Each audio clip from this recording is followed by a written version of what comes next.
Greetings, I'm your host, Dr. Wolfula, and if you're anything like me, then the Halloween season totally passed you by. I'm feeling really listless as a result, so I've decided to make a list and squeeze in a bit of Halloween during November by ranking the Halloween series from worst to best, reflecting on the series' past, leading up to the anticipated return of Michael Myers in 2018. It's gonna be kinda predictable what will be number 1, but act shocked anyway.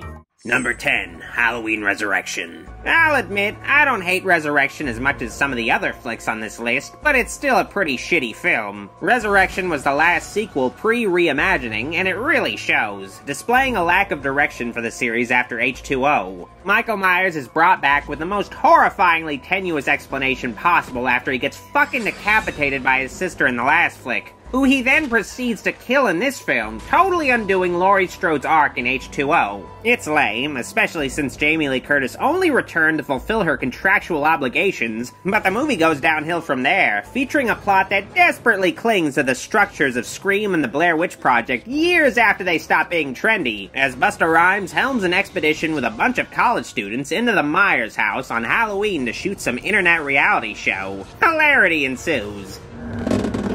Oh, shit, man. Charlie, where the fuck you been at, man? Don't you know we've been looking all over this motherfucker for you? And why the hell you dressed like me anyway? I ain't paying you to be Michael Myers.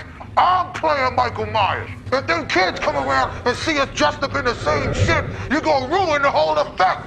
Resurrection is an out-of-touch, lazy cash grab that showed enough weakness for the series to be retooled.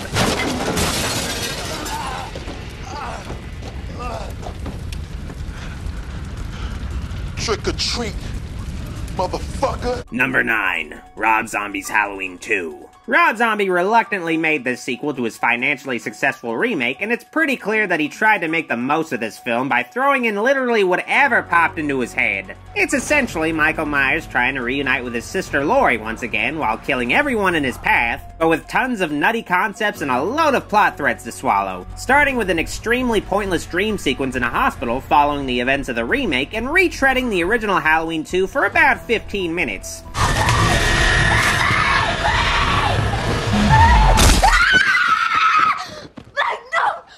About a year later, in the wake of Michael's first rampage, Laurie is going through some therapy in a real grunge phase, Dr. Loomis is on a book tour that we totally need to see, and all the while, Michael Myers is wandering around as a bearded hobo seeing ghost versions of his younger self, his mother dressed as a Lord of the Rings character, and a white horse, who is his dad, I guess. I don't know. It's fucking weird. So, is Michael Myers in his 20s in this movie or what? He looks fucking 50. The flick tries to weave in provocative imagery, visualizing insanity, but it all just looks like an edgy music video, and the film totally undermines the grounded approach of the remake by implying some kind of supernaturalism to Laurie and Michael's shared insanity. Now, repeat after me.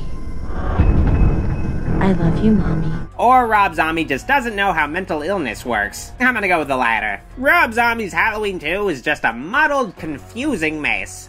If I'd survived a shark attack, you'd be gushing over every gory detail, begging me to show you the teeth marks. Are you telling me there's no difference between Michael Myers and a shark? Of course there is. Good God, I mean, don't be ridiculous. I'm a little confused. Are we talking about the Austin Powers Mike Myers, or is this...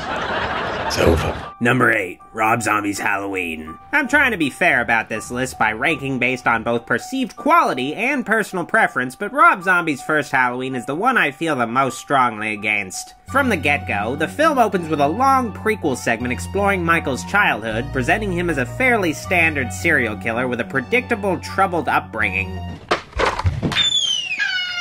You are starting to annoy me, boy. I hate you. And I hate you too. You see this?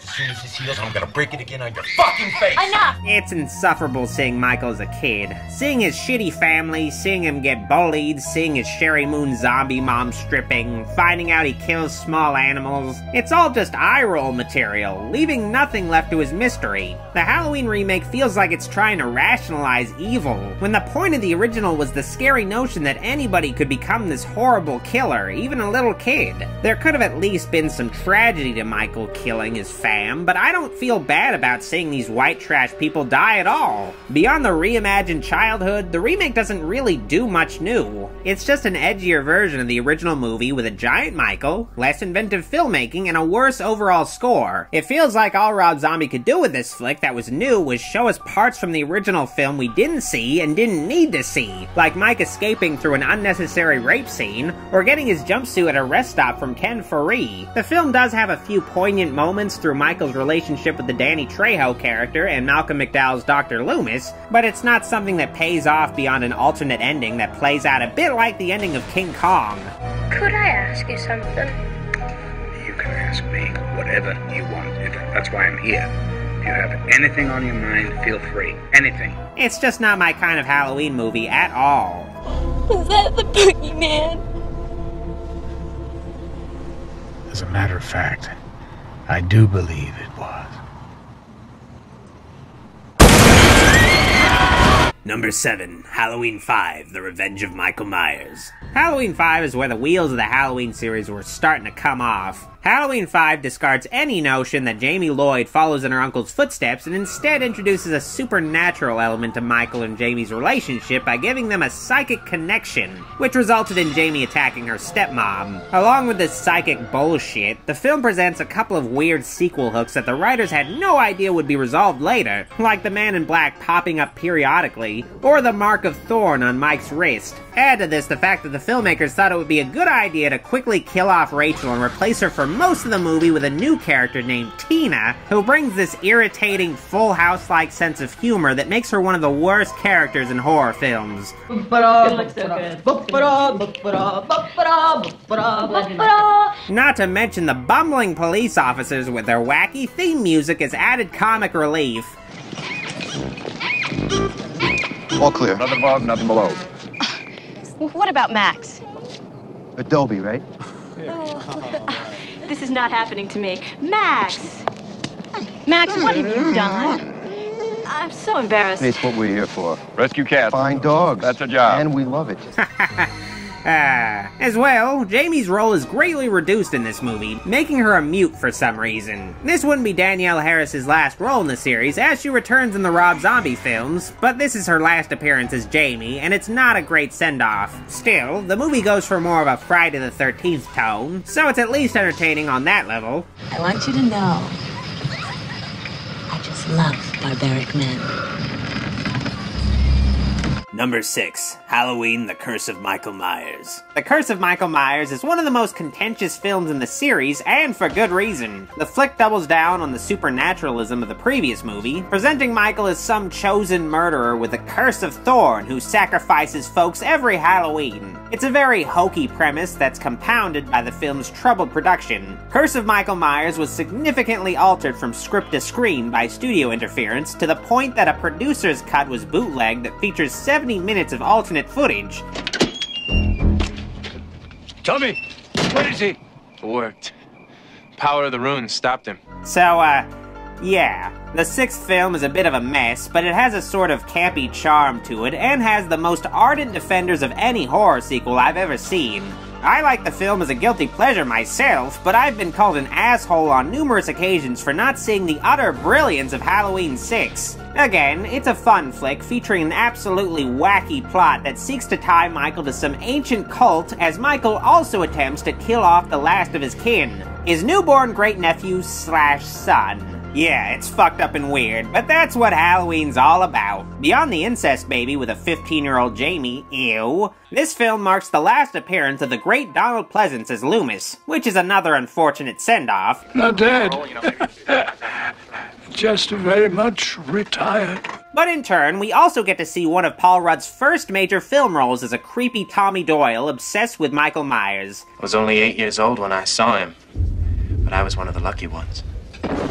I survived. There is help out there for people like you. It's called electroshock therapy. Seeing Paul Rudd's ham-fisted acting is reason enough to check this flick out. I need to see a doctor. What seems to be the problem? It's my baby. There's been an accident. What kind of accident? Get me a doctor, now!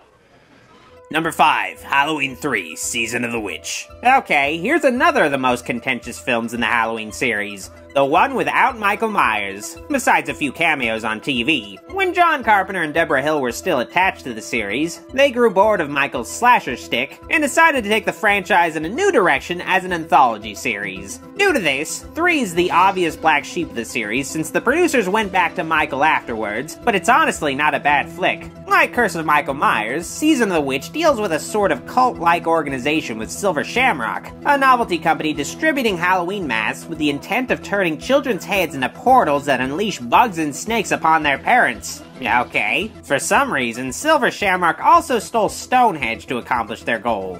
Stonehenge? We had a time getting it here. I've seen this movie like 6 times, I still don't know why. The flick is even more fucking crazy than Curse of Michael Myers, but the difference is that it feels like a sincere effort by everyone involved. The whole crazy conspiracy plot that even includes sophisticated cyborgs is played totally straight, which is pretty refreshing. There are some other pretty questionable things in this flick, like how the film's lead, Tom Atkins, manages to hook up with a girl that's half his age so quickly, but I suppose there's no greater aphrodisiac than Halloween masks that turn people's heads into bugs and snakes. If it goes out, it means the death of millions of people, everyone watching. Don't you understand that? Well, say it's a bomb, then say whatever you want, say whatever you like, just get it off the air. Please, you just... No, I can't prove it. You've got to believe me. Number 4, Halloween 2. Halloween 2 is, of course, the first sequel and the only other Michael Myers flick that series creators John Carpenter and Deborah Hill were creatively involved with. Accordingly, out of all the sequels, Halloween 2 is the most stylistically consistent with the original Halloween, especially since Carpenter even reshot much of the film in director Rick Rosenthal's stead. The sequel isn't 100% consistent, but it's pretty damn close. Gentlemen, he's still on the loose! Is this some kind of joke? I've been trick-or-treated to death tonight. You don't know what death is. Halloween 2 follows Jamie Lee Curtis's Laurie Strode immediately after the original, as she's admitted into the hospital. Now, this isn't just ER on a Halloween night, though there is a trick-or-treater with a razor in his mouth, a la the urban legend that totally isn't true. Speaking of which, may I interest you in an apple? Gotta eat healthy. Anyway, Michael is still out on the loose, and makes his way to the local hospital in pursuit of what is revealed to be his sister, Laurie. Every Michael Myers-centric film since has featured Michael's plot to kill off his family, which was invented by Carpenter during a moment of writer's block, giving Michael Myers a motivation, but at the cost of diminishing his mystique from the first film as a Halloween boogeyman. That girl, that Strode girl, that's Michael Myers' sister. She was born 2 years before he was committed. 2 years after, his parents died and she was adopted by the Strodes. It's a topic of debate among fans, but ultimately the film serves as more of a Halloween 1.5 than a full-blown Halloween sequel. It just feels like Halloween 2 doesn't push the characters forward at all because it takes place on the same exact night. Jamie Lee Curtis barely has any dialogue, and Donald Pleasance spends most of the runtime on a lame subplot involving the contrivance of a dead Ben Tramer coincidentally wearing a costume similar to Michael's, so the doc has to check dental records to confirm it. Yeah, what is it, Craig? Yeah, I'm worried about Bennett Tramer. He isn't home yet. Yeah, and he left the party at 10. It's only a little after 11, boys. He was real drunk. How old is he? 17. He had this stupid mask on. All right, boys. Besides a lack of development, Halloween 2 does up the gore a bit from its predecessor, but it feels like the flick tries too hard to compete with the other slasher flicks coming out at the time, especially during scenes like an orderly and a nurse fucking in a hot tub. To me, Halloween 2 just always felt like a wasted opportunity to do something a lot bigger and better, especially since most of the cast and crew from the first film returned, but instead, Halloween 2 is just more the night he came home, and as a simple companion to the original, it's entertaining and suspenseful.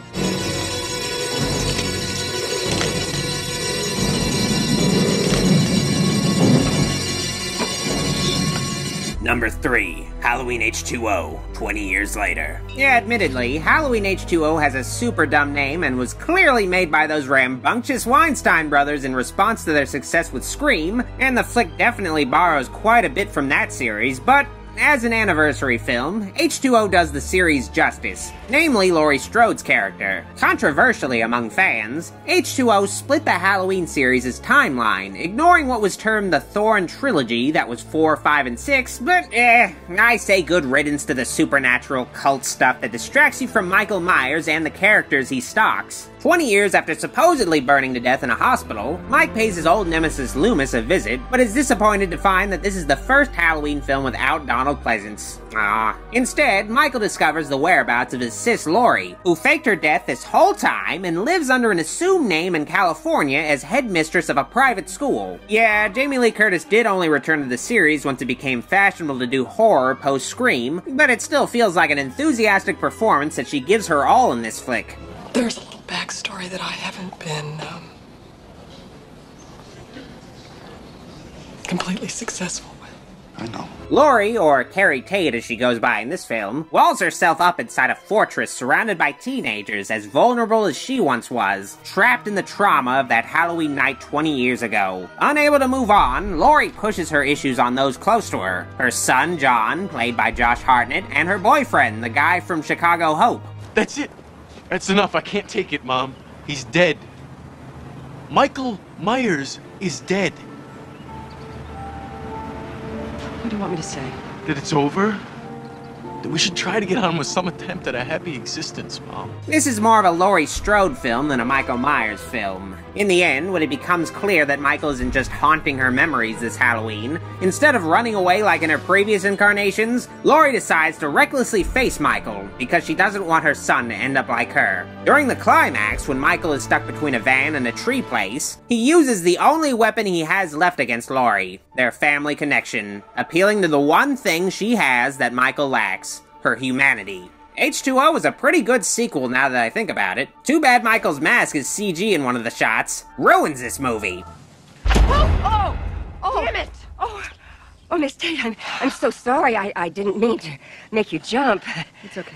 Well, hey, it's Halloween. I guess everyone's entitled to one good scare. Number 2, Halloween 4, The Return of Michael Myers. Like the title says, Michael Myers returns in Halloween 4, and if you ask me, he's at his most deadly in this flick. During his absence after burning alive in the hospital, Laurie Strode is dead, and Michael has been seemingly in a coma for 10 years, but he snaps out of it when he hears word of a niece he has by the name of Jamie Lloyd. So Michael gets back into the groove of killing dudes, and doesn't miss a step. Donald Pleasance is the only returning cast member, but that's not such a bad thing, because he's great in this film, hamming it up as an even more obsessive, disturbed Dr. Loomis hot on Michael's heels. Michael!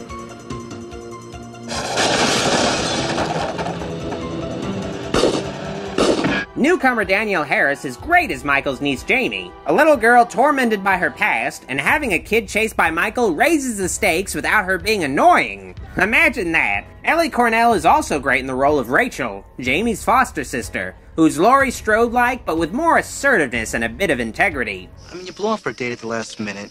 So you hop on to the next best thing? What makes this a truly great sequel is that it presents Michael far more as a force of nature on a mythic level without introducing any supernatural bullshit. You can't kill damnation, mister. You don't die like a man dies. Michael overtakes the entire town of Haddonfield, systematically crippling their ability to communicate with the outside world, taking out their power supply with style, and even killing off most of the police force. It's fucking nuts! There's some ridiculousness in this flick, and there is a bit of teen melodrama, but besides this, Halloween 4 is a great sequel that pushes the series forward and even subverts certain elements, like the jack-o'-lantern opening of the first 2 films being replaced with a cool, ambient opening featuring some spooky farmland. Oh, also, the ending of Halloween 4 is one of the best endings in horror, ending much the way the first film began by having a kid in a clown costume attack their family on Halloween. I love that cyclical shit.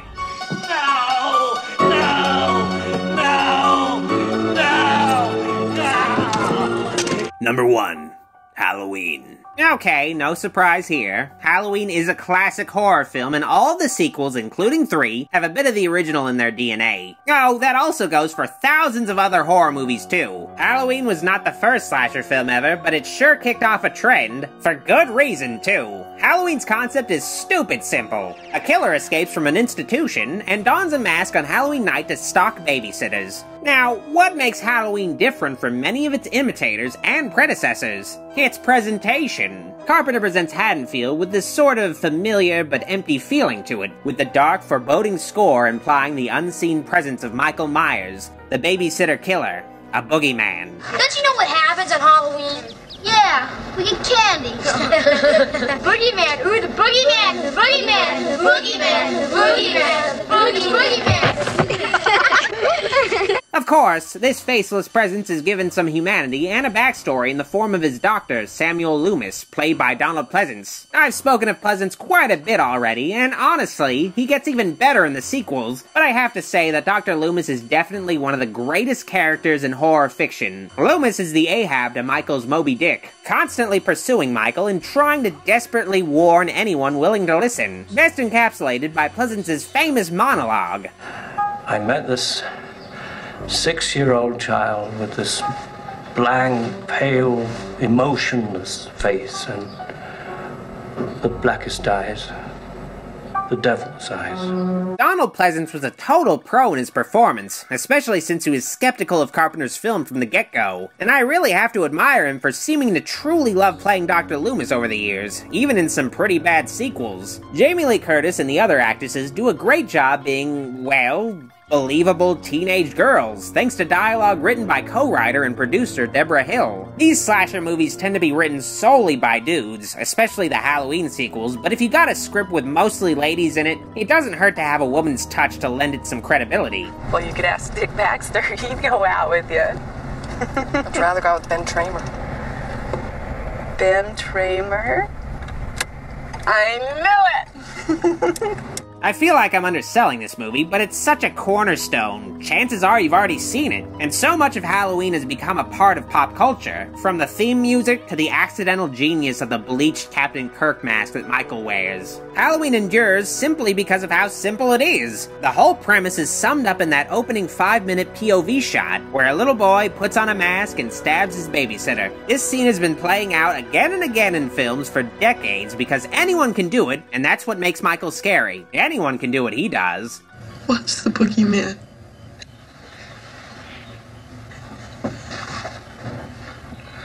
As a matter of fact, it was. So, that was my ranking of the whole Halloween series. Well, up to 2017 at least. Let me know what you guys think, and instead of whining if you disagree with my list, share your own list because this is just one opinion. Until, of course, I make all of my opinions law. Just a matter of time. What does the future of the Halloween series hold in the hands of Danny McBride and David Gordon Green? Well, I don't know. It may be great, or it may suck, and I don't want to end up making a statement that dates this video. Hopefully it's good, though.